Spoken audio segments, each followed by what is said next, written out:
You're listening to That Gratitude Guy podcast with David George Brooke. That Gratitude Guy. Learn about how gratitude turns what you have into enough through stories of motivation and inspiration.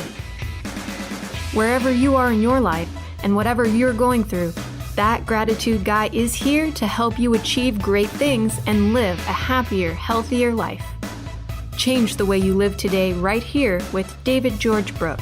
That Gratitude Guy, starting now. All right.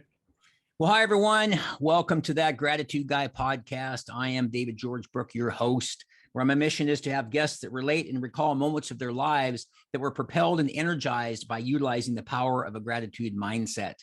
You can expect a deeper dive into gratitude's immense power, maybe a gratitude tip of the show or some gratitude nuggets, and also how you can become a gratitude believer.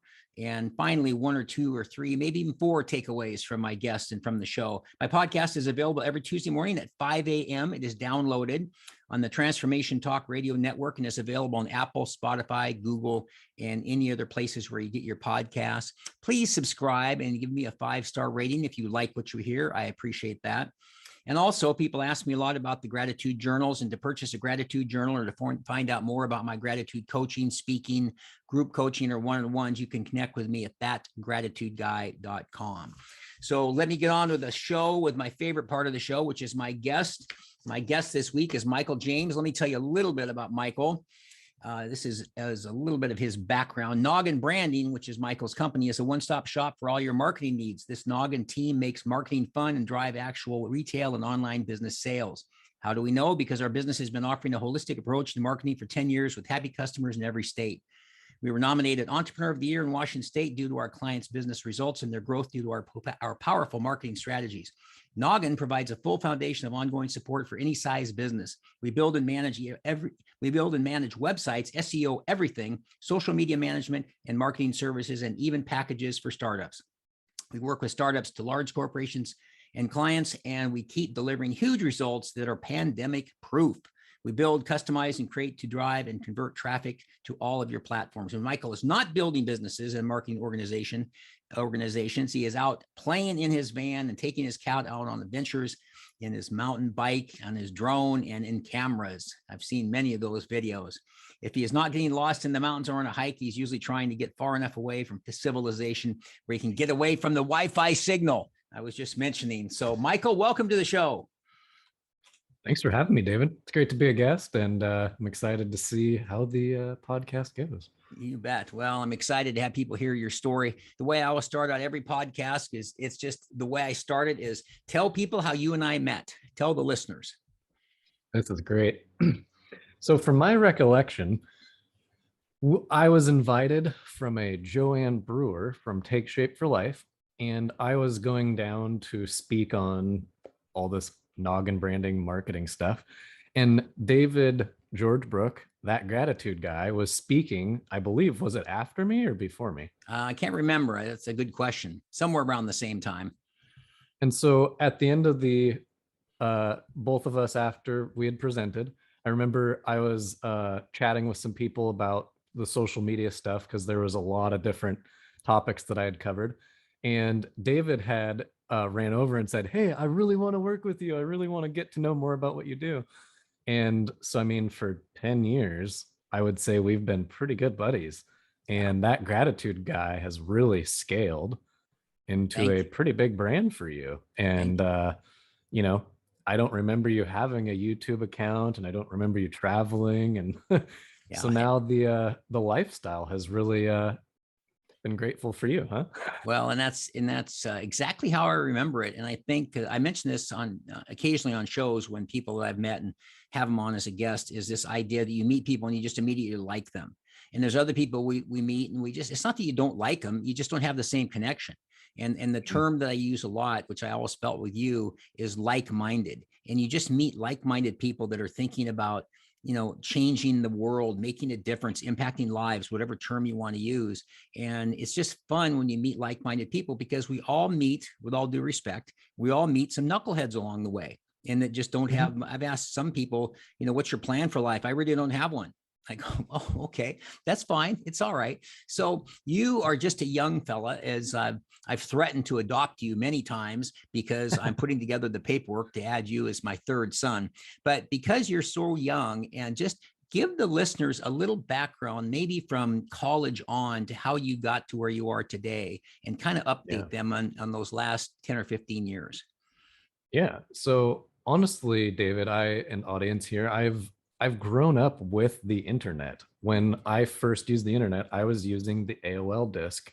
You'd stick it in your machine and you'd hope to get a connection. It was extremely slow. When you'd get on the internet, you'd be like, what do I go and look at? That was our first problem. Mm-hmm. Then, fast forward, computers upgraded quite a bit, phones became a thing.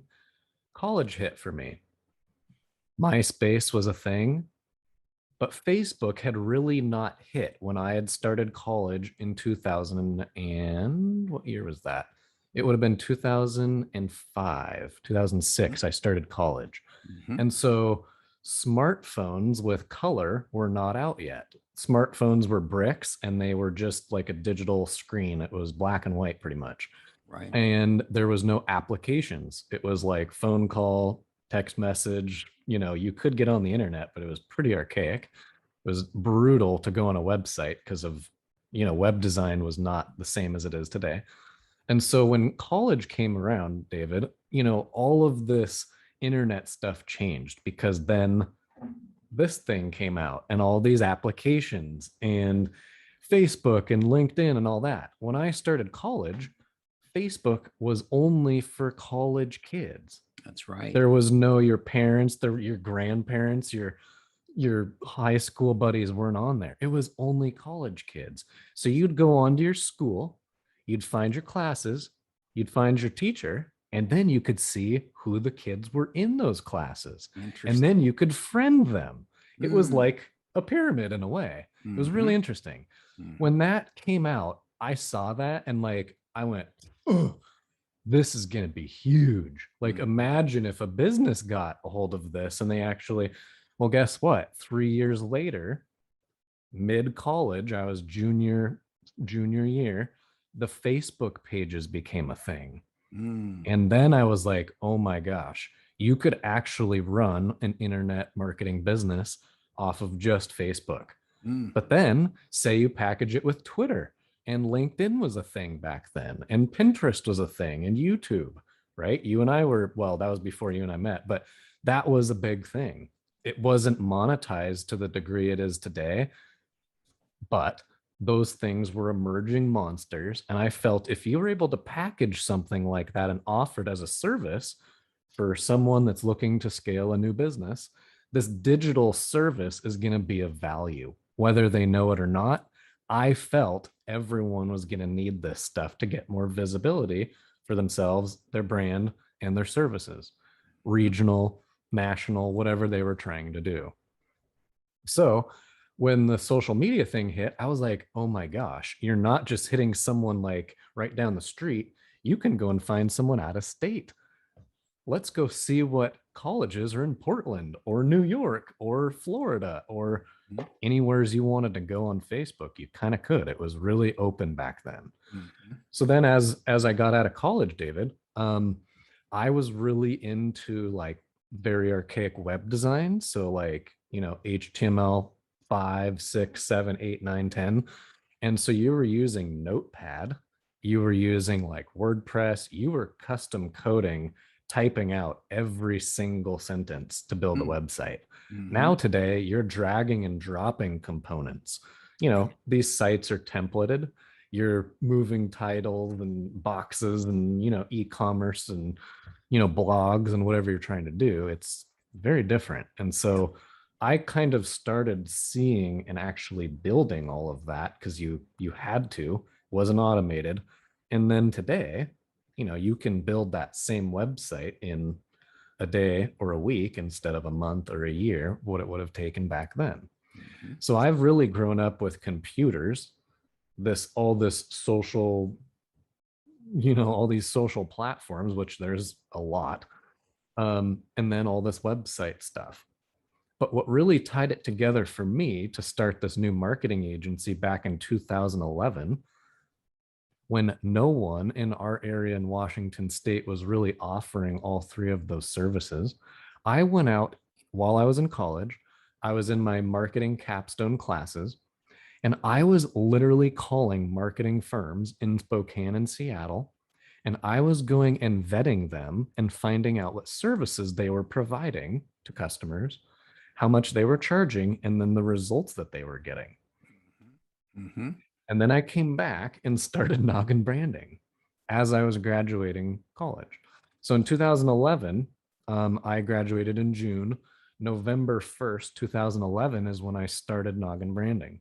And so we started with website construction and management, search engine optimization, and different monthly ongoing packages, and then social media management and marketing.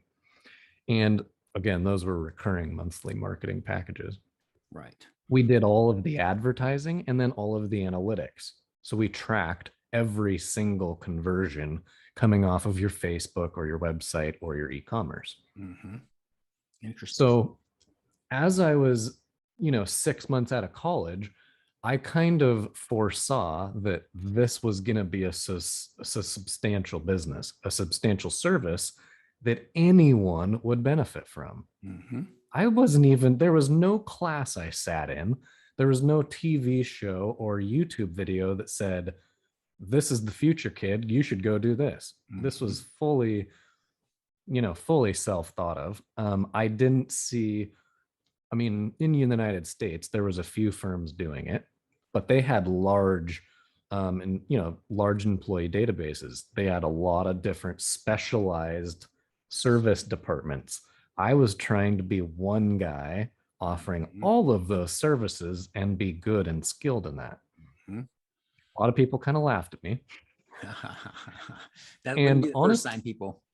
Yeah. It was very unique. When I moved back to Bellingham, where I was born and raised, everyone laughed. I went out and met probably 20 people doing websites and, SEO services. But when I said, hey, I'm going to be doing all three of these in-house, I wanted to say that I'm not going to be competing with you. I'm going to be offering these services way out of bounds, like, to people and organizations that have not utilized this before. Right. I kind of foresaw a new pitch and presentation. Mm-hmm. And so I just wanted to meet with those people to just learn what they were doing. And so, they were aware. And then literally, honestly, David, within 3 years, all of those firms now offer everything I just mentioned. Interesting. And how did you come up with the Noggin brand name? That was great. So, honestly, from kindergarten until I was in high school, if I ever had a problem or I ever stumbled upon something, my dad said, if you can't figure it out, use your noggin. And there it was. Because Google wasn't a thing. And so Right. you couldn't go sit on Google or your phone and ask, Siri or Google and be like, what is this? How does this work?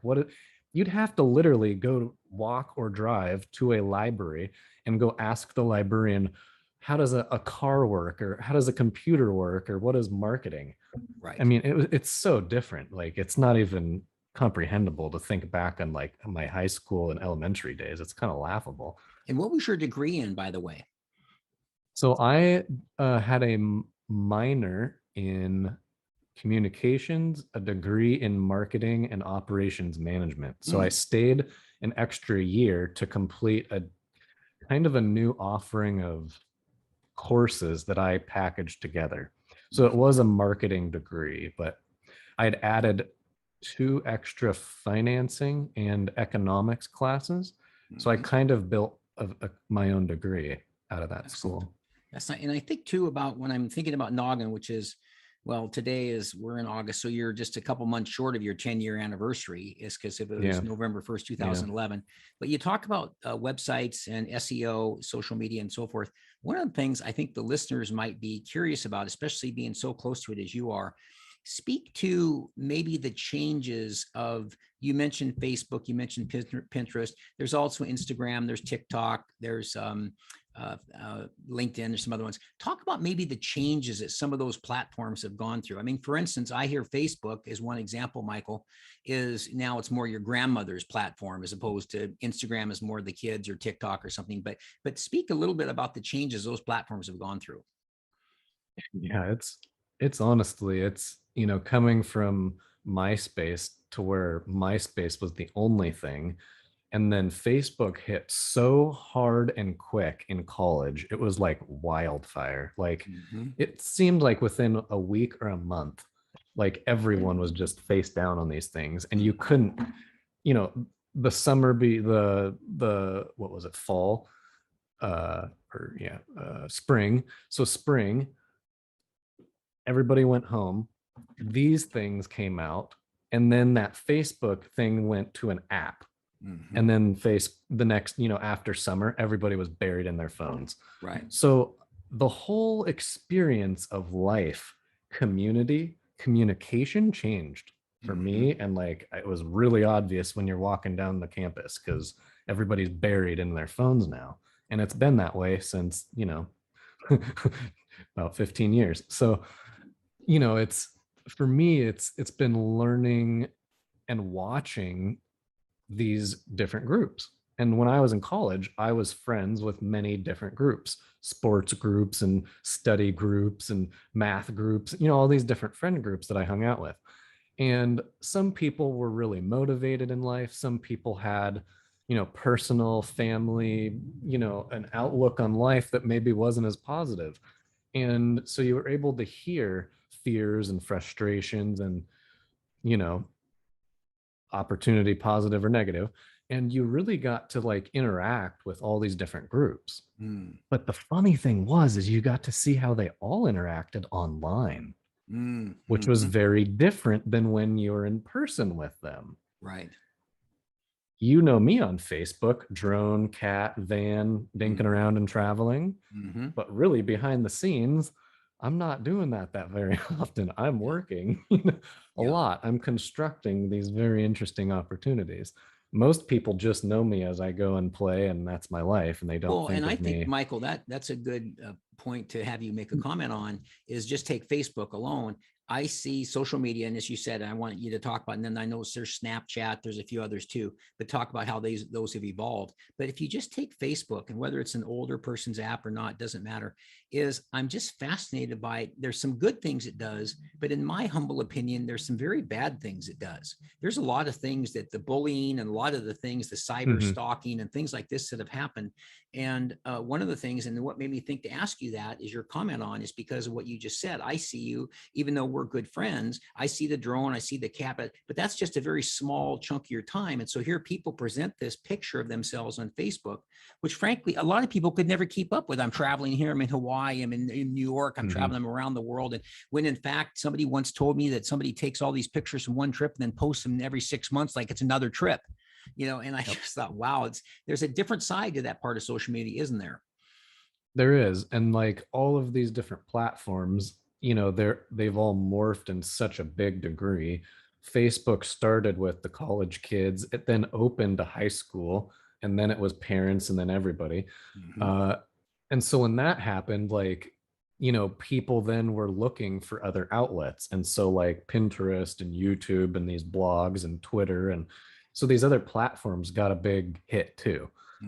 Facebook I would say is still the backbone to most of these, but Instagram is where, I'd say the 18 to like 35-year-olds kind of hang out. And then TikTok is from, whoever's got a phone to say is 18. And then, Facebook is very diverse. It's you have 13-year-olds and you have 90-year-olds. I would say the majority of the user base is 40 plus, 40 to 80 on Facebook. But, if you're trying to run a business, promote a brand yourself, you professionally, that's where Facebook, having a LinkedIn, a Twitter, a blog, you're obviously a king on YouTube. So you're leveraging all of these different accounts to gain visibility, to gain traction. Right. But you also, your audience, they're not all on ABC and, Exactly. NBC and King 5 all night. They're on all of these, there's hundreds of channels. Mm-hmm. So that's why social media, when you and I originally met, I said, we don't know where your best audience is today. Right. We're going to go out and hook and find them with a lot of different fishing lures and see which ones come back.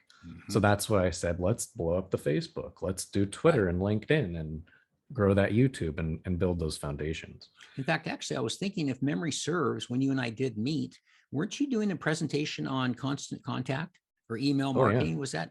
Yep. I hadn't mentioned that. I was working with them back then. Yeah, because that was another part of your past I hadn't really thought about. But in terms of, and one of the things too, I always like to interject somewhere in the podcast, talk a little bit about, because I've always loved your attitude. How has gratitude and your attitude played an important role? I know some of your personal story, which is a little challenging compared to maybe somebody else, but how has that played a role in your overall attitude and how you look at things?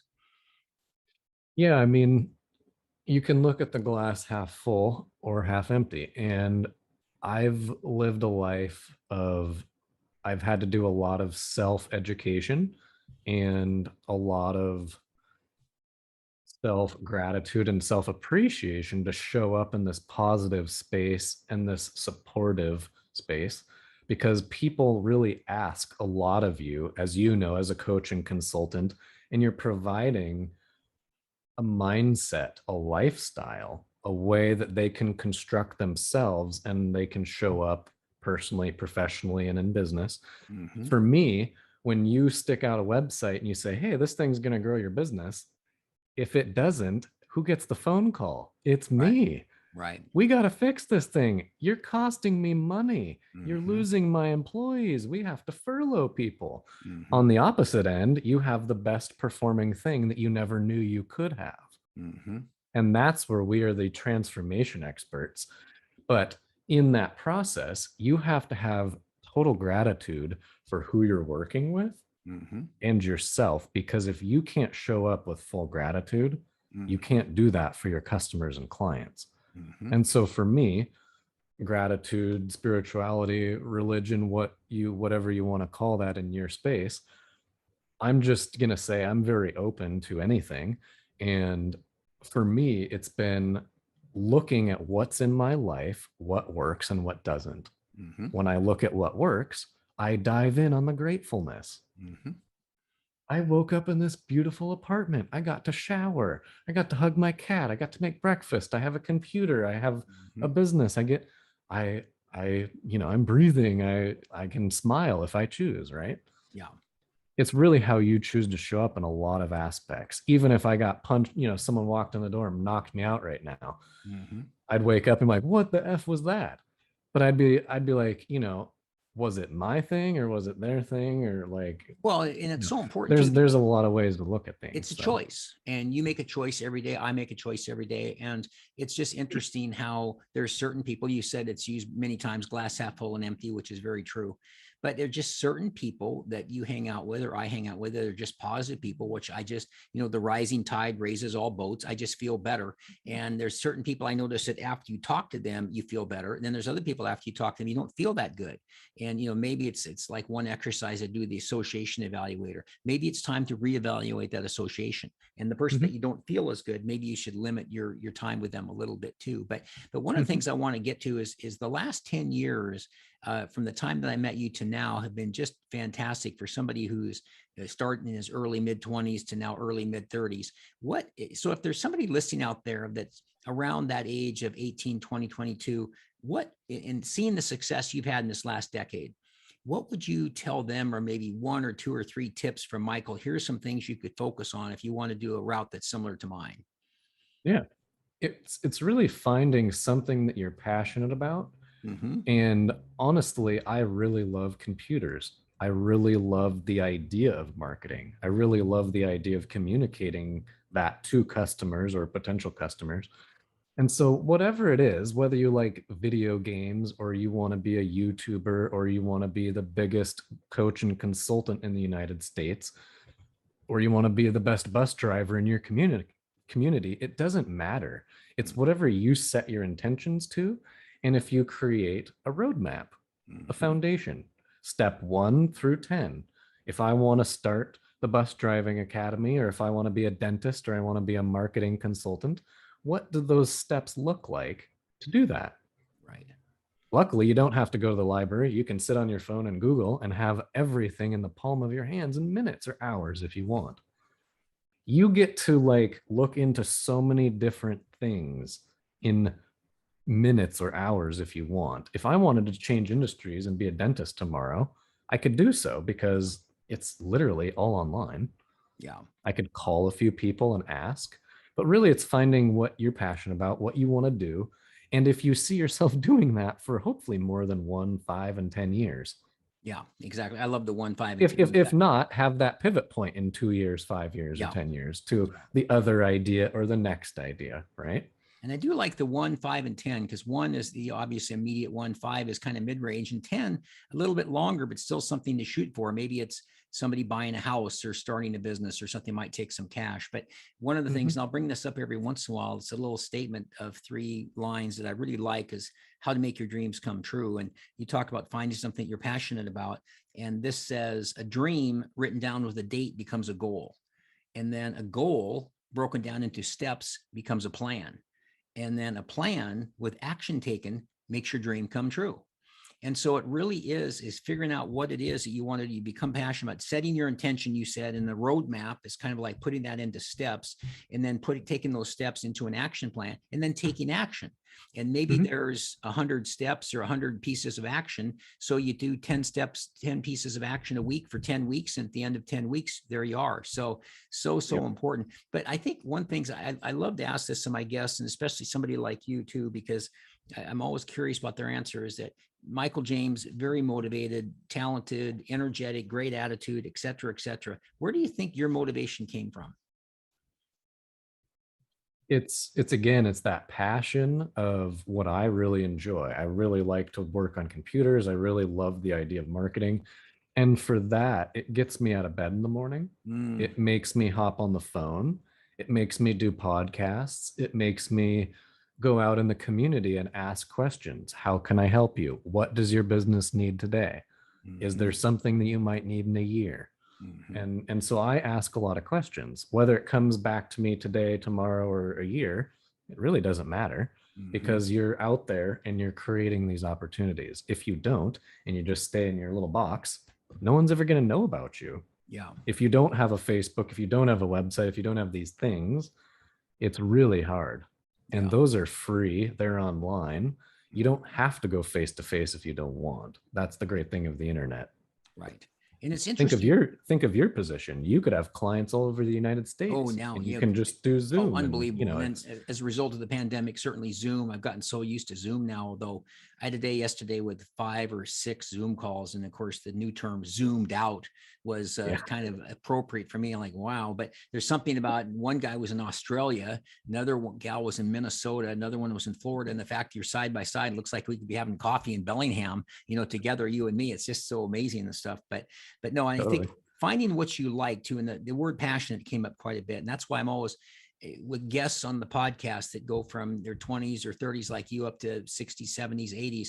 I always like to take the younger folks such as yourself and think, well, what can I have them tell the other younger folks? Because you and I have talked about some friends of yours in the past, and I won't mention any names, but I know my younger son has some friends, and I always come up with the same comment. What are they doing now?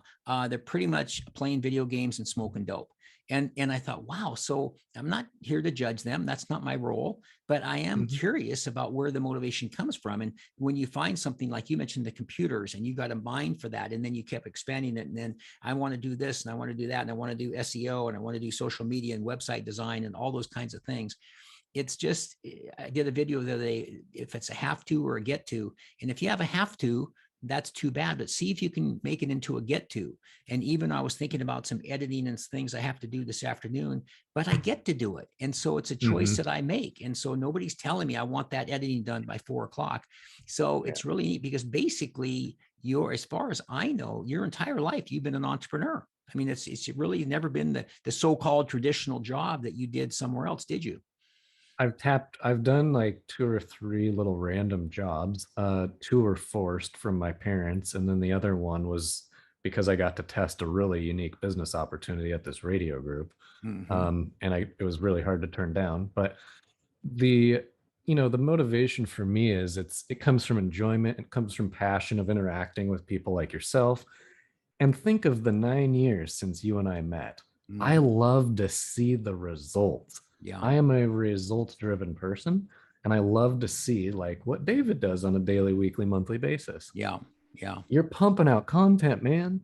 All the Your time. website, your social, like you have grown a substantial business. Yeah. Thank you. Thank you. But it's those positive people that we've kept in our lives, right? Obviously, some you and I have talked about. We've unfriended, we've moved on because we're trying to do some bigger things in our lives. Right. And that's okay. You have to have those conversations in life. Yeah. And that's how you can then clear up your universe so you can attract the right clients, the right friends that you're going to be doing some podcasts with and grow businesses and make an impact for people. It's so interesting. I go to great lengths, or at least I try to not judge. And listen to the gratitude guy. He's bad mouthing this. It's not that at all. It's just that you're known by the company you keep. And you've heard all the expressions, one bad apple, and you want to play with a better tennis player to become a better tennis player, and so forth. And I even thought of something the other day I hadn't thought about for years. And you go back to your Bellingham days, and I think probably all of us played a little pool in college, maybe high school and college. And I haven't played much since then. But I always remember when they'd have all the quarters on the pool table, who's got the next game. And once you were out, you may not play for an hour and a half. So as you wanted to try to win. So if there was somebody that you were playing that was not very good, you kind of hit the shot and, you wouldn't really care about it. That's 7-ball corner pocket, something like that. And yet if there's somebody who's really good, man, when you got your chance, you are measuring that shot because if you miss it, he may run the table. You're not playing for another hour and a half. And it's all done. Bye-bye. Get out of here. See you tomorrow. It's the same thing when you would really bear down because you're playing with a better pool player. And so you're going to take your game up to match it as opposed to just being sloppy or something. So, but I think there's many people that have, different goals in life, and it's okay. One of my modules is this: find yourself, find your passion, find your talent, rather, find your passion, find your purpose. I think the relationship you have with yourself is the most important relationship you have. And I think number two, if you find your talent, as I've said in my talks, if you're 5'1", 125 pounds, you're probably not going to be an NFL quarterback, but maybe think about being a jockey. Find what you're passionate. You're very passionate about computer and computer science, the whole computer world. And I think the three of those combined will take you to your purpose. There's a reason you've seen for the last 10 years, in my opinion, your purpose for being here, the people you've met, the travels you've done. I know you've done a lot of traveling and so forth, and all the things. I mean, I love watching your drone stuff and the different things you put together. And so that's why I think it's really neat what are the tips that Michael could, from a mid-30s range, looking back to a 20s range, give somebody, and this passion and setting the intentions, roadmap, and figuring out the steps. But another thing I'd like you to address, because you said this too, I think this is equally important, and that's the ability to pivot. So speak about that, because I know you've done a couple of pivots along the way, and speak about how that's impacted you. I'll just use the one big one that you're familiar with. So David, 4 years ago, November 20th, 2016, I got this idea. So it's 5 years, but almost 5. I got this idea, and I get ideas. I have an idea journal over here, and it's packed. It's got a lot of future Noggin ideas. Situation arises on November 20th at 3 a.m. And I get up and I'm like, what in the world is that? I've never seen. If that's possible, that could be pretty game changing. That could be like implanted in the United States or any country really, really easily. And basically the visual that landed in my head was this entire mapping system for this financial technology company, a fintech company, a referral system, a new type of banking / CRM that I had never seen or touched myself. And I had, with Noggin for the previous years up until 2016, there's a lot of CRMs, not Kickstarter, but Salesforce and Zoho, and there's thousands, there's 10,000 of these things. And I've gotten to play with them. But when this map laid out, I was like, oh my gosh, if I could find someone to put this together, we've got a system that would be game changing. And basically, I stopped Noggin from 2016, and I have been on this quest to find teams to build out this banking and this very unique CRM system. And so I went through 3 previous teams to get to this 4th team. Now, Solid Number is the supporting team, software, and backing to run this entire concept. So what we've done is we've built a unique customer relationship management tool. So it's like Salesforce, where you have leads, you have a calendar system, you have a website that's connected, and you're tracking all of your booked appointments or your sales for your books, your classes, your consulting opportunities, however you've structured that. And then on the back end, we have this organization so you can run your website, all of your Google Maps reviews, all of your social media channels, and then all of your QuickBooks or accounting data in one dashboard. And then the idea is, as you're running your business on a daily, weekly, monthly basis, you're looking at this dashboard and say that you need access to capital. You need that vendor to pay their bill before it's, say it's 3 months down the road from, say, a government agency for your speaking. Maybe the bill comes in 3 months when their payrolls, right? We have all of these different financial tools as you're scaling your business. So if you ever come to a situation, hopefully you wouldn't have to run around your city to 10 different financial institutions to get the help you need. Nice. In this one CRM is all of the financial tools, resources, institutions you would ever hopefully need to run your business. And I think, and two, we're going to have to wrap up in a couple of minutes, but what a great way to wrap up the conversation. Tell the listeners how they can get access to that, because that's kind of like saving for the best nugget for the last, because I'm thinking so much about your history as Noggin. But when we talk about financial technology, tell the listeners how they can access that and get a hold of you and or the CRM and maybe have access to it. Yeah, if you just go to solidnumber.com and then /Michael James, that is where you'll find all of my information and all the sign up information. Solid number, SOLID number.com. Yep. And then /Michael James. Yep. I can send you the link so we could put that in the description. Yes, please send me the link and I'll put it in the show notes too. But that's solidnumber.com /Michael James. And yeah, because that's you and I have chatted about that before, and I need a refresher because I think that's really, really powerful. So, well, we're going to wrap up, and before I do, I always have actually, let me talk about a couple of takeaways that I took from today that I always like to make clear to people. One, you just mentioned recently was idea journal. I think that's a really cool thing. And however you journal, I have a gratitude journal, that Gratitude Guy's daily gratitude journal. I sell a lot of them, and it's something that people have bought at my speeches for all the attendees and so forth. But any kind of a journal, written or on your phone, a pad of paper, whatever, in a notebook is really important. So an idea journal, find what you're passionate about. I think sometimes that's brought up a number of times, but you can't bring it up too many times. It's just so important because it doesn't feel like work, and it's a get to versus a have to. And setting your intentions and then putting those intentions. I'm a big person I always take all my notes on yellow pieces of paper and I type them in here later, but just however you do it, put together a roadmap. I've been a pilot for a lot of years. You would never fly somewhere without filing a flight plan. I mean, there's a route you're going to go to get from A to B, and it's just part of the deal. And then breaking it down into steps and so forth. And then the pivoting, because as you said, back on 4 or 5 years ago, you pivoted, and Noggin is still part of your deal, but the financial financial technology and the solid number thing has become a big deal too. So last question I have for you as I wrap up every podcast is, at the ripe old age of the mid 30s, what do you know today that you would have liked to have known at 18 that would have helped you if you could pick one thing? Boy, I'll keep it simple, but it's really knowing what you want and just moving towards it without any thought of repercussion or what's the word I'm thinking of? Judgment.